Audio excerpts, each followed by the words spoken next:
from the past. And we need to act decisively to secure our shared future.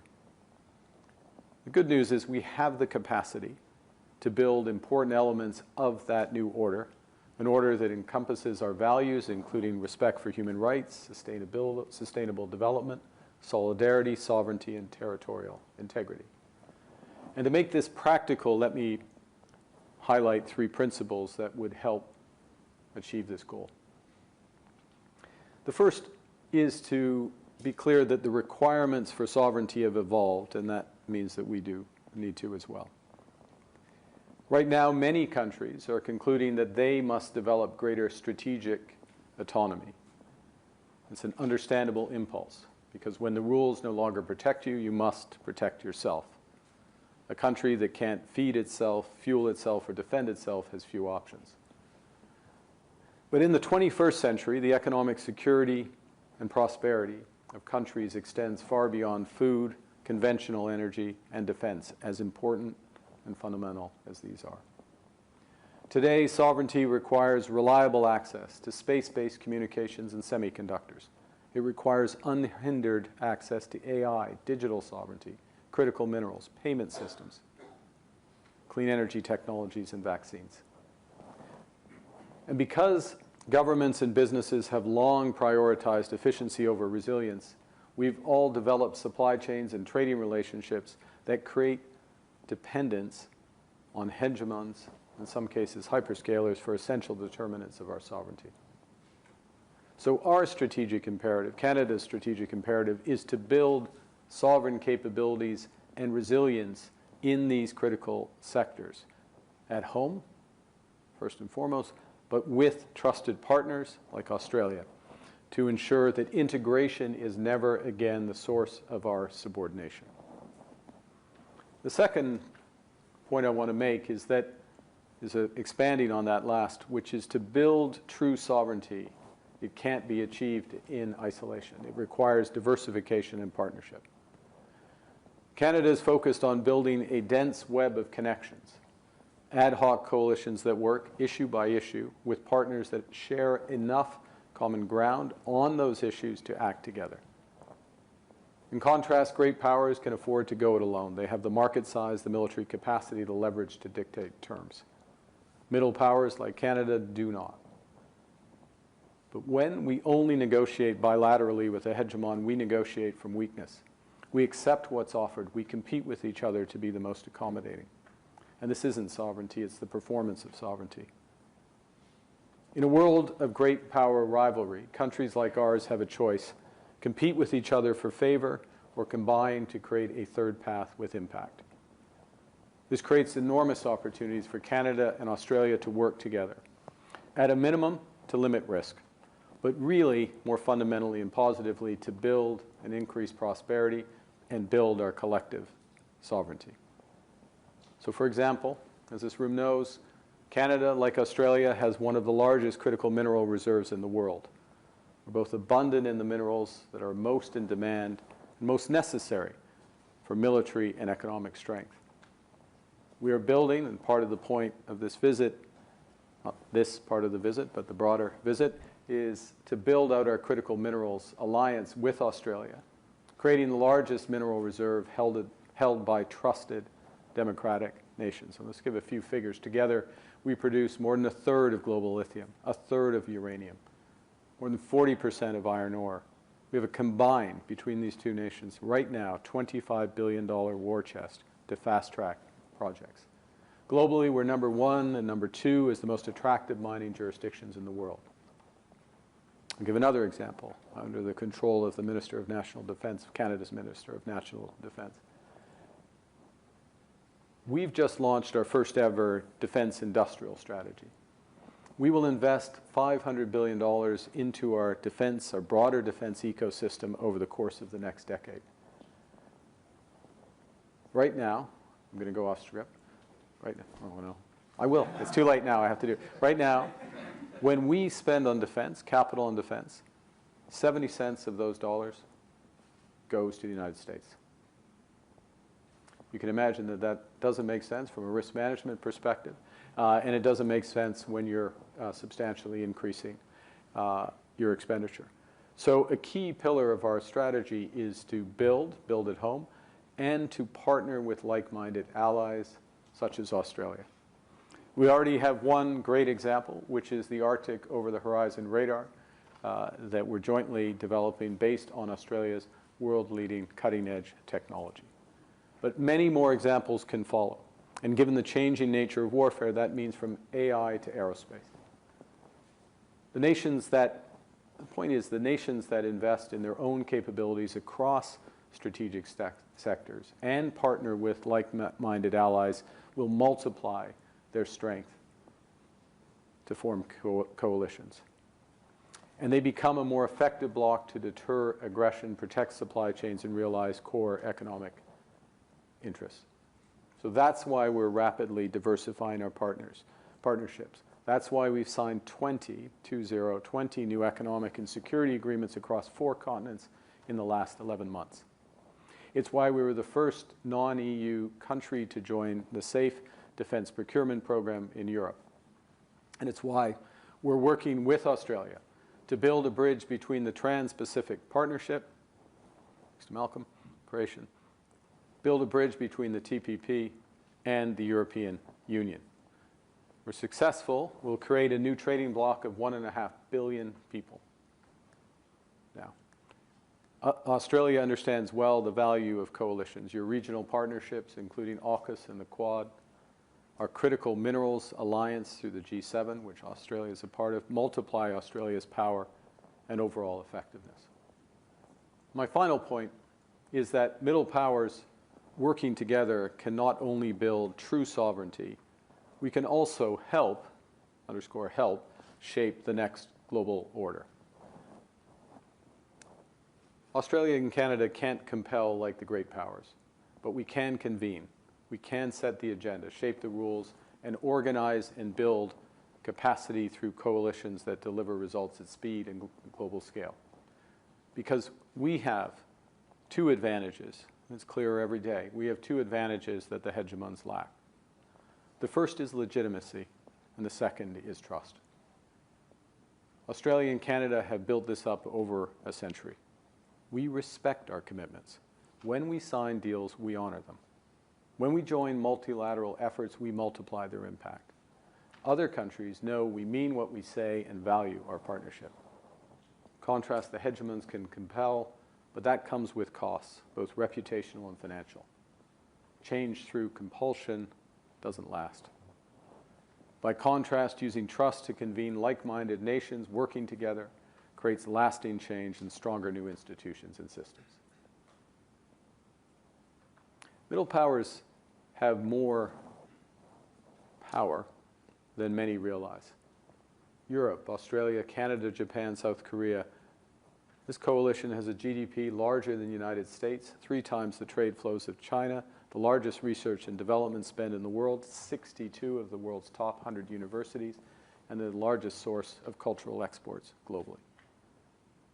If we work together in a variable geometry, in other words, different coalitions for different issues, we can do more than protect our sovereignty. We can build something better, more prosperous, more just than what came before. And our view is that this is multilateral's evolution. It's renewing the international order through new institutions with new capacities, setting the agenda, convening, building a better world. Not all at once, but one issue, one strategic sector, one coalition at a time. Thank you very much. I look forward to this.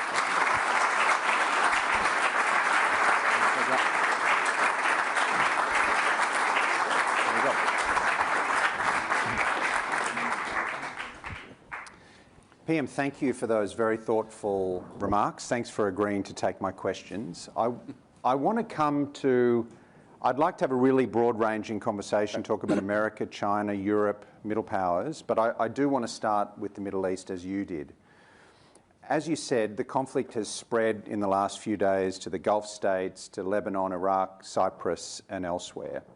Western countries have reacted in a number of different ways. So the Spanish Prime Minister criticised the strikes as a breach of international law. The Starmer government equivocated a little bit, and President Trump accused Mr. Starmer of not being Winston Churchill overnight.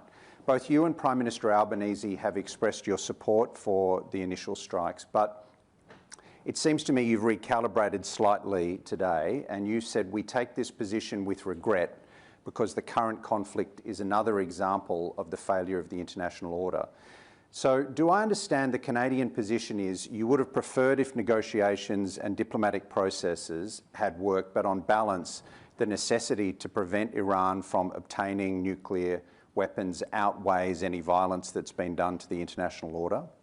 I'd put it this way, which is that the objective of preventing Iran from obtaining nuclear bomb capacity, nuclear weaponry, we support that. We've supported it for decades. And the series of efforts, including military, have not yet yielded the result that is necessary for peace and stability in the Middle East. The initial justification for action, at least in our conversations, was related to that. We support that. We obviously support at the same time, maybe I should state it, preventing, or ending, I should say, the export of terror through proxies and directly that Iran has been doing for decades. To be absolutely clear, before we get to international law and other aspects, Iran is a serial offender, breaker of international law, and that has existed for decades at great cost. Now, the action that was taken, we weren't consulted on it. There was not a process, a broader process for it. It would appear prima facie not to be consistent or to be inconsistent with international law. It's a judgment for others to make. I'm not a lawyer, let alone an international legal expert. We take the situation as it is. Including when we made that statement, we take the situation as is with the U.S. aims. As the situation is now, with the expansion, I have to say a predictable expansion of the conflict. There is first and foremost an importance to re-emphasize the rules of international engagement. Iran has. Yes, they have targeted some military targets, but there have been extensive targeting of civilians and civilian infrastructure, and it's only been the strength of the defenses that have limited the damage. The damage could be quite horrific across the region as a consequence of this. Similarly, it is the responsibility of all belligerents to adhere to those rules. We see the importance of de-escalation. We emphasize, and we're talking about diplomacy for that de-escalation, we emphasize the importance of a broader group of countries than just the principal combatants, given the scale and breadth of the Iranian action. I think we need to recognize that there are a large number of countries now that are being attacked, and they are only defending. And that is admirable. It creates a possibility for a de-escalation, but certainly not a certainty, and we're encouraging that to happen. All right, let me ask you about one of the wider possible war aims. You described Iran as the principal source of instability and terror in the Middle East. Would you welcome a change of regime in Tehran? I mean, we always would have welcomed a change in regime in Iran. We've broken off diplomatic relations with Iran many years ago. We've listed the Revolutionary Guard as a terrorist, rightly, as a terrorist organization. So we welcome that. There's a question of the modalities of how that comes to pass and the durability of what comes next. Now, it's a very complex thing to judge how that is best going to be affected, but it is a more ex ante, it's clear, that it is a more complicated situation than merely removing people at the top of that that regime.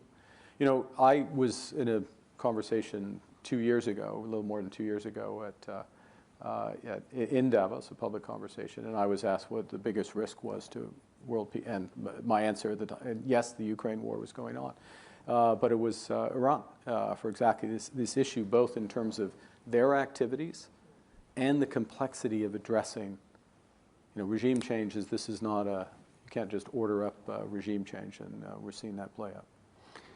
What does President Trump's actions, what will that mean for the US role in the world in the long term? Because it does seem that his appetite for using force seems to grow with the eating. And we've seen some remarkable developments really in the last few months, the kidnapping of the Venezuelan dictator, now in conjunction with the Israelis striking at the heart of the Islamic Republic, killing indeed the supreme leader. You might think that Maduro and Khamenei were evil people, but still worry about how this affects America's position in the long run. And I wonder if we could end up in a situation where the US is feared, but not trusted or loved. Do you want me to respond to Yeah. I don't see a lot of upside to responding to this question, the way it was framed. This is be at the back of the. This is how Q&A works. Yeah, exactly. No, it's true.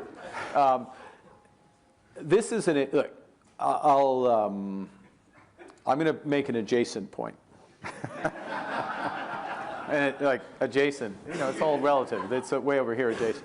But it's a serious point, which is that in the U.S. use, Chinese use in the case of rare earths, but the U.S. use of integration as leverage, the demand, the use of tariffs to forms of extraterritoriality, not just to have different tariffs, but to dictate or try to dictate policies in countries. It could be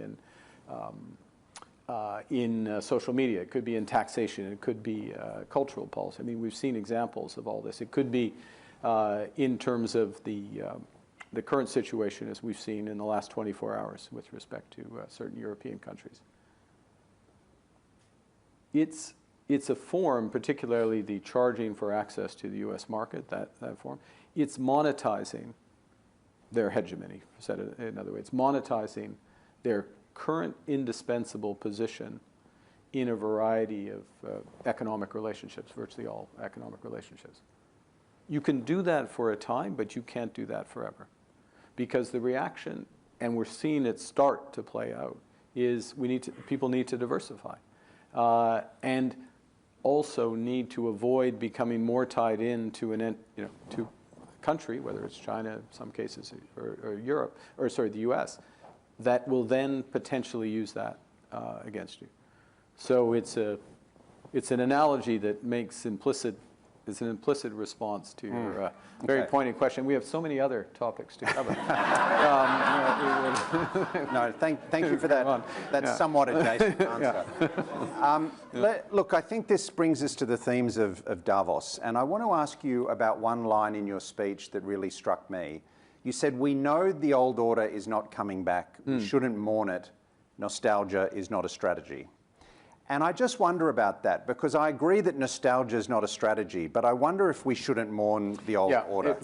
That's interesting. I actually messed up on that because it originally was, and I don't know what, it's all down on me, but it was, we shouldn't mourn it too long is what it was supposed to say. And it's a serious point because, yes, there are lots of shortcomings to the old system. Many of them were fixable and with acknowledgement and rebalancing of global power that was happening with economically through G20 and others. You could see the prospect of some of them being fixed. So there's reason to mourn it, reason to look back. Not just it's not just Saudade or whatever. When you nostalgia for something that didn't exist. But we don't really have time to spend a lot. My point is more when you're in a rupture. Like, don't wait around. When you're in a war, don't wait around thinking it was better when we were in peace. Like, we're in this situation. What are we going to do? How do we move forward from it? And then, ideally, how do we move forward from it in the most positive fashion, which, of course, is about where I go on to talk and what I tried to talk about today, which is to build these alliances, coalitions, partnerships. All right, well, tell me about that. You had this great line at Davos, the middle powers must act together because if we're not at the table, we're on the menu. But how does this work in practice? You talked about diversification and dense webs of connections, but do countries such as Australia and Canada really have the military and economic heft to hold the system together? The first is it goes around issues, two things. I mean, the way we're looking at it is, in effect, doing an inventory of where we have strategic advantage and where we are disadvantaged. And how can we build partnerships around, what can we do to, in that strategic stack, which goes everywhere from food through to space, I guess food through to space, in our judgment. Where can we build partnerships that are going to help, or around issues? Now, the variable geometry point, I'll just make it, again, an adjacent point, but this one might be slightly more closer to what I'm about to say, which is that this also holds for global issues such as a coalition of the willing, Australia and Canada both a member of that, which provides military humanitarian aid effectively to Ukraine, but very importantly will provide the strategic backstop, security backstop for once there is any peace, when there is peace, I should say. And that's quite powerful. And that is a ad hoc grouping that's formed. And that grouping, by revealed preference, partly European by geography, but also revealed preference of those countries who most value sovereignty and territorial integrity and democracy, basically. And you have countries from Iceland who, you know, with all respect, Iceland is not making, I mean, they don't have a military, so their military contribution is modest, to say the least. But anyways, I'm getting slightly off topic. But the point is, there's issue-based coalitions. Coalition of the willing is an example.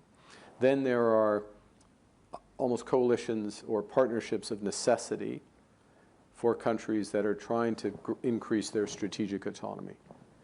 Looking at where, as I say, where we have strategic advantage, where we have shortcomings. What's an example? The easiest example is in critical minerals. We're both very strong in that. What we need to do, not just develop the minerals, but develop them with whom? Who are the buyers? Who are buyers that add to our diversification and resilience as a consequence of that? Because we don't want to be in a position where we have one buyer, and certainly don't want to be in a position where we have one buyer who is building a track record of holding people up. So that's one area. I think you look at another area, which will be part of the discussions here around space, satellite communications, the various frameworks there, where Canada, Australia, Germany, France, Luxembourg, to some degree, interestingly, have complementary expertise, are at different phases of advancement, actually can pool and create quite robust space-based communications that, again, under the control of the Minister of National Defense, are crucial for that, but then have civilian application. That's something we can do together. We can't do, or we can't effectively do, or rapidly enough do as individuals. So that's the idea. So it's not that what the speech was not, and the solution is not suggested, is middle powers of the world unite. You know, we're going to get some new grouping, and we're all going to be together, and everything's fine. It's not that. And the dense web of connections, last point, is that you have different partnerships, different coalitions, depending on the issues. And that creates some redundancy in who are your friends, who's aligned, how costly it is for people to defect from coalitions under pressure from others. I mean, it's a multi-layered. It's not a game, but it's a multi-layered game if you follow game theory. But that's basically what we're doing. One person who didn't seem to like your speech to Davos was President Trump. I'm sure that's not because you got a standing O, and he didn't. His was bigger. His standing ovation was bigger. Let's be clear about that, and let's not. Well, that's interesting because that goes to what I want to ask you, which is your system for dealing with President Trump. Every leader in the world has to have one, and we watched your first meeting with President Trump. I think it was 8 days after your election, and the deftness was pretty impressive. I was struck. You know, Mr. Trump was talking about making Canada the 51st state, and he said, "I'm a real estate developer." And you look at that artificial line, it doesn't make sense. And you said, Mr. President, as you know from real estate, there are some places that are never for sale, like the White House or Buckingham Palace. So you kind of managed your way through there in a way that a lot of other leaders haven't managed to do. So what's your game plan for managing Mr. Trump? Wow, okay. Look at the 21 minutes. I'll be able to swing that, stretch this out. It's time for another adjacent answer. Exactly. No, the game. But look, I think the first thing is one, respect, but not obsequiousness. Right? He's president for a reason. He's had success in other areas. He's eminently, elected twice. You would say elected 3 times. He does, but very successful politician, and what I find is that he appreciates, particularly in private, being direct and discussing issues and being clear where your position is. So that is crucial. You don't want to. I'm going to say something very obvious, but it's important. You don't want to say anything in public that you can't back up. You might choose your words. One chooses language for the audience, right? I mean, that's true in any circumstance, so you're careful in terms of the language that you use with him, but in a way that's consistent with what you really think, and then it's quite different in private. It's much more. He is more interested in your viewpoint on various things in private, and that creates an ability to work through things. But it's not easy, to be clear. It's not easy. All right, let me ask you about your relationship with another important leader, Xi Jinping. You visited Beijing recently, along with many other Western countries. And when you were there, you said, I think, that Canada's partnership with China sets us up well for the New World Order. Now, I get it. That's risk management. Everybody is, when you have one partner that seems to be erratic and reliable, it makes impeccable sense to deepen your connections with the other hegemon. But what about the risks of dealing with an authoritarian country like China? How do you manage that? Because both Australia and Canada have been subject to tariffs and attempted coercion over the years. Well, it's interesting. The first time as Prime Minister that I met with President Xi, which was at the APEC summit in November, he chose to spend the first 10 plus minutes discussing how he wanted the personal interaction to be. And if I were to summarize, no surprises. If you really care about something, be clear. Don't lecture me. I mean, he didn't say it this way, but I interpret it. Don't lecture me in public. Bring issues to me directly. Then, I mean, there is some recognition, obviously, the responsibilities of democratic leaders to be transparent in public, but don't start in public and then try to backfill. So that's the first point. The second thing, I would say we take from Australia a number of lessons in terms of how to engage with China, which are consistent with what he chose, that interaction, which is to be very clear about where we're looking to cooperate and where we're not. So if I call it guardrails, but on the relationship. And that goes to the recalibration of our relationship with China, which had, for various reasons, valid reasons, had deteriorated, and it was time to reset that. But from a very low base, and a low base in terms of our actual level of integration with China. We're not heavily integrated with China. We're not running a big risk in terms of increasing our activity with China. And to be clear, the areas where we're cooperating, agri-food, in the broad aspects, it's very much it's in both our interest. Like there's a very strong alignment, and so the risk of being hung up on that is lessened. And then from our perspective on clean energy, broadly speaking, we need some partnerships there to help us with the scale of the build-out we're going to do. It's not going to be uniquely China. It could be India. It could be European partners. It could be U.S. partners. It could be, actually, I had some meetings today with some Australian partners. You can probably guess some of them. And so that China comes into that in that regard.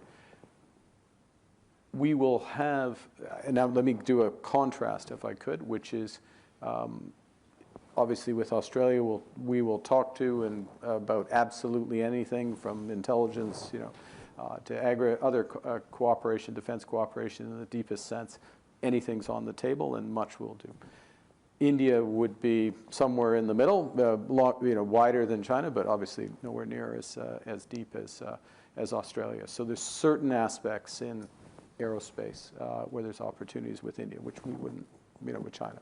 Certain aspects around, actually there's more than certain aspects, there's a variety of aspects around AI where we would cooperate with India, in part because, to go back to the way we're approaching the world, we need to build resilience in AI. That doesn't mean we're default wholly reliant on hyperscalers as strong as they are.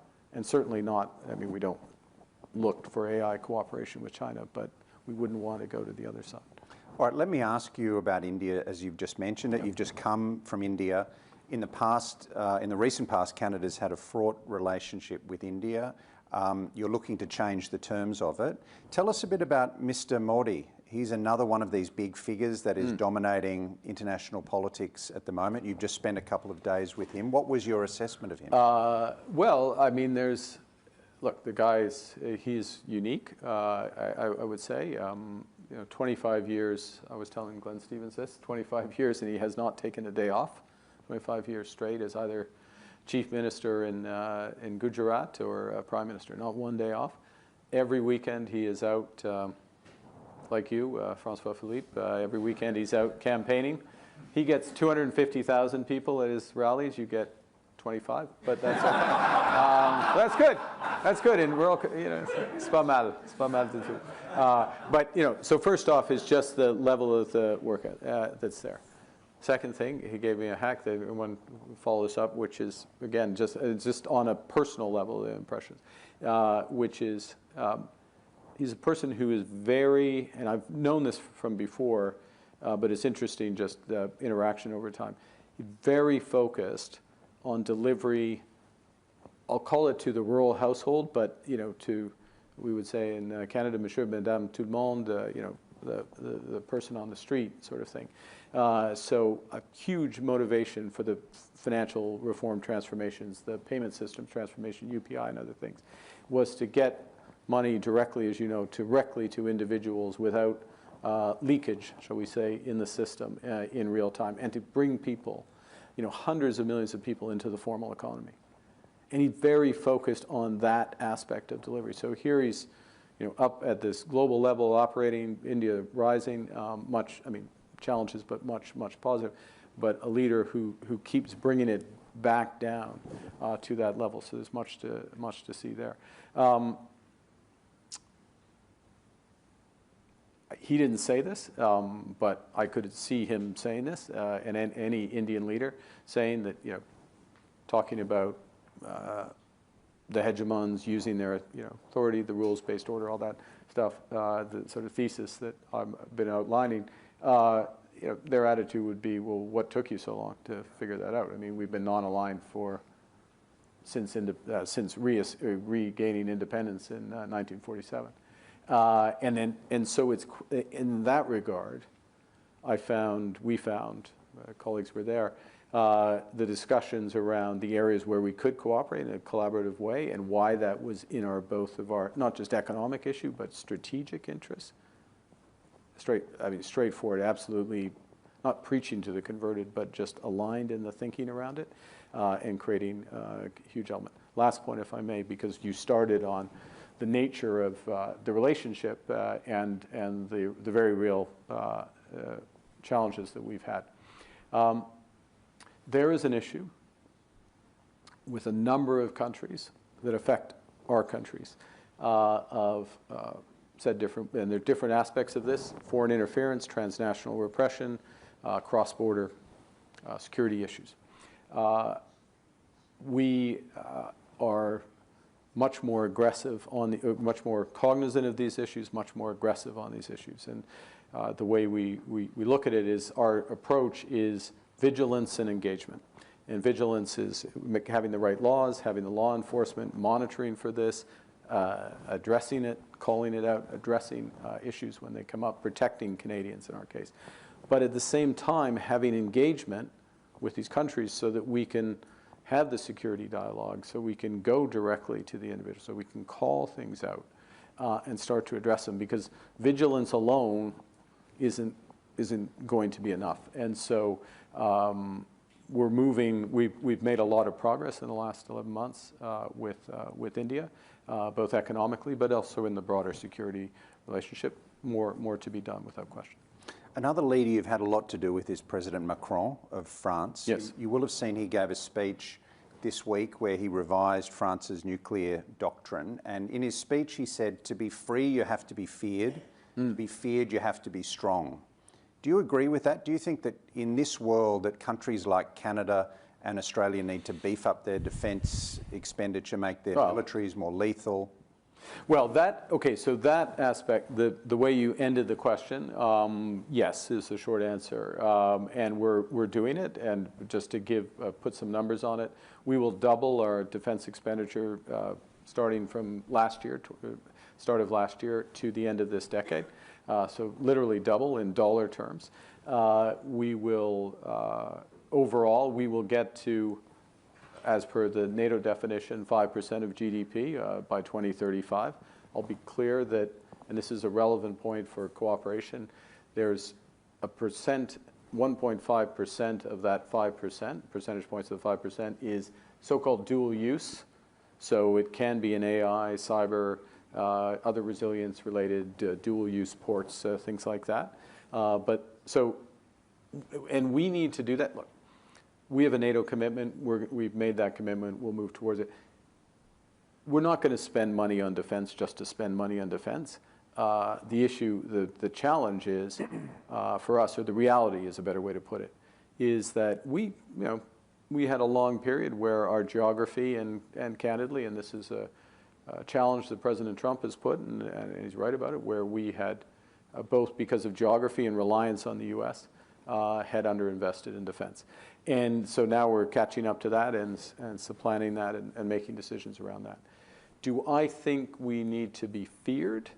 I mean, look, it was great. I mean, it was great Gallic flourish, and imagery was fantastic. We need to have a deterrent. I mean, it depends on your definition. I mean, you need deterrence without question. And it needs to be costly to impinge on our sovereignty in the, potentially costly to impinge on our sovereignty in the Arctic, in cyberspace, in space. Yeah. All right, a couple more questions. Let me ask you about the United Nations, because the UN has always been such a big part of Canada's external relations. But when it comes to contemporary conflicts, whether it's Ukraine or the Middle East, it seems like the United Nations is nowhere to be seen. And I think back 20 years to the time of the Iraq War, and Kofi Annan was really quite close to the centre of global action. I don't know if these days too often world leaders have to say, what does Antonio Guterres think about this issue? What's wrong with the United Nations, and how can it be fixed?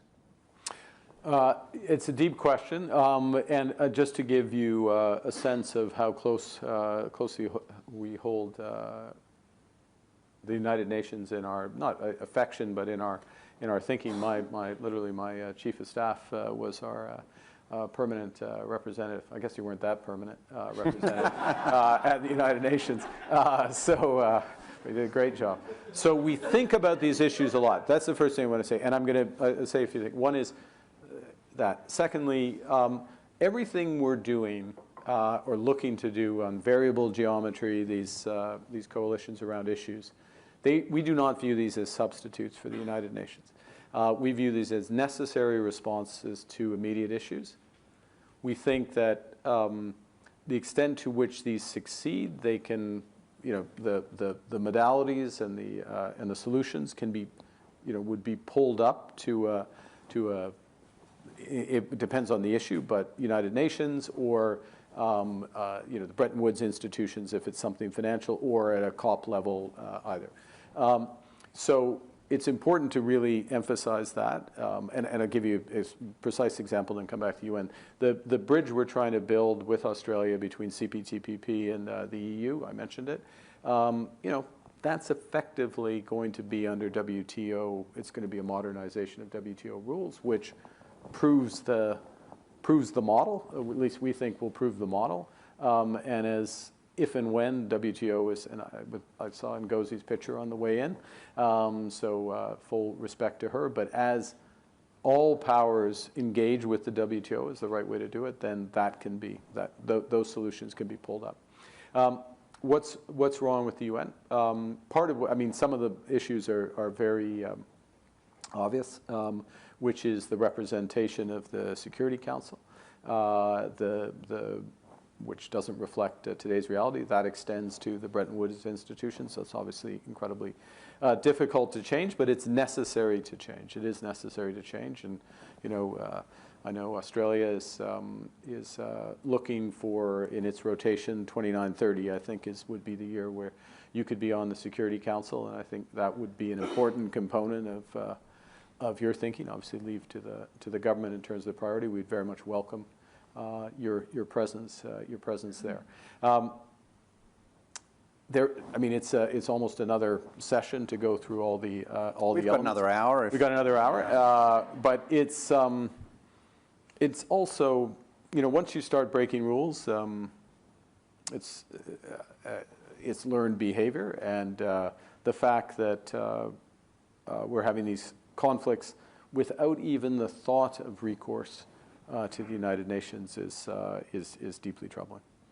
All right, you're here to build, as part of your diversification strategy. Canada and Australia have so much in common. You said at Davos that Canada has what the world wants, and Australia has a lot of those things too: energy, capital, talent. Exactly. We're both federal democracies, vast, beautiful territories, but we're a long way away from each other. So where does your ambition lie in the Australia-Canada relationship? What's the big thing you'd like to thicken? Well, I think it's first and foremost is the shared recognition. Obviously not completely aligned on the moment and the importance of partnership, but a recognition that taking our partnership and with other like-minded countries is going to be fundamental to navigating whatever comes next. It is absolutely, to put it in, influenced by my former central bank, it's absolutely a no regret strategy. When you're managing risk, like one of the things you want to do is think about, well, what will I wish I had done? And what's the downside of doing that? What is the downside? Let's say the United States and the world order returns to status quo ante miraculously in 5 years' time or 10 years' time. Well, is it going to be a bad thing that Canada and Australia have deepened our defense partnership, working together on AI, working together on critical mineral? No, those are positive. If the world remains as it is, or the trajectory continues, it's going to be really valuable if we've done that. So I think the first is recognizing strategically the value of this. That's one. In terms of the specific examples, I don't want to fully scoop, and we still have to meet with the cabinet and finalize things, but I think what you'll see in the next 24 hours will be, I'm hopeful that we'll see a series of agreements that point the direction of what we see collectively as the priorities for building that partnership. All right, last question. We've got both central bankers and prime ministers in the audience. You're the only one who's done both jobs. What's similar between them? What's different? Who has more power and who has more fun? Wow. Okay. What's similar? Taking big. These jobs, you take big decisions. And the decisions. The difference is the decisions in general, absent financial crises for central bankers are more structured. You kind of know when you're going to make the decision. You basically know the information you're going to look. It's decision making under certainty, but there is a structure to it. As a prime minister, it's many more decisions, much more diversity, much less perfect information. I'm looking at Malcolm, right? And there's less structure. There is another big difference, which by definition in the job, there is an ability to lead, that is part of the job, is to lead and set the agenda in a way I was an ice hockey goalie, as you may know.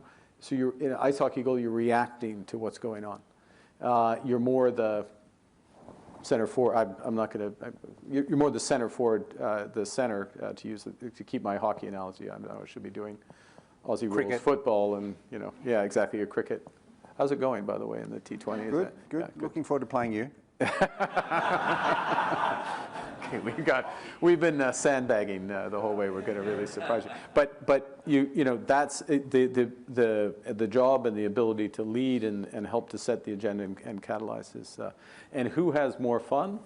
Well, boy, the dinners at Basel they were crazy, right? Very good wine. Yeah. Go on, tell the story. Tell it. Well, okay, this is a long time ago. In fact, it was 2 weeks into the job at Governor of the Bank of Canada. It's February 2008. And I go there, and Bear Stearns is collapsing. It seemed like a big deal at the time. In retrospect, it was like, there's nothing, but it was a big deal. And we had to decide, because Asia, typical Asia was going to open. And so we go to this dinner, and it's called the G10 Central Banks.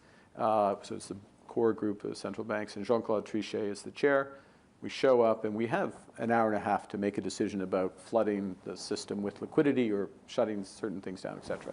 It's pretty complex, but we're around this dinner table. It's like a 7-course meal. And Trichet spends the first 10 minutes. He welcomes me, which I thought was nice. Mark, welcome. And then he says, we have the best wine in Europe at this dinner.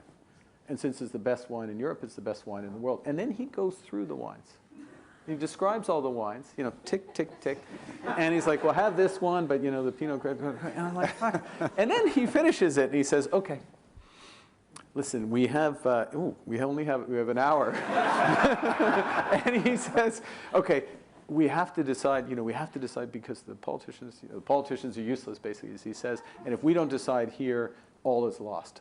Ben, what should we do? Anyways, an hour later, all I remember is I'm like, yeah, the wine is fantastic. How much are we on the hook for? But anyways, we got it done. So yeah, the central bankers have a lot more fun, and we're working all the time. No fun, no rest. Right. No rest for us. Well, PM, I've had a lot of fun tonight. You mentioned no wine, but a lot of fun. You mentioned that you were a goalie, a hockey goalie. I certainly don't feel I've got the puck past you. You defended your goal very well. You moved the goal to adjacent I moved the goalposts, yes, literally. So thank you for that. But I'm going to call on the Deputy Chairman of the Lowy Institute, Stephen Lowy, to make a formal vote of thanks. Stephen. Thank you.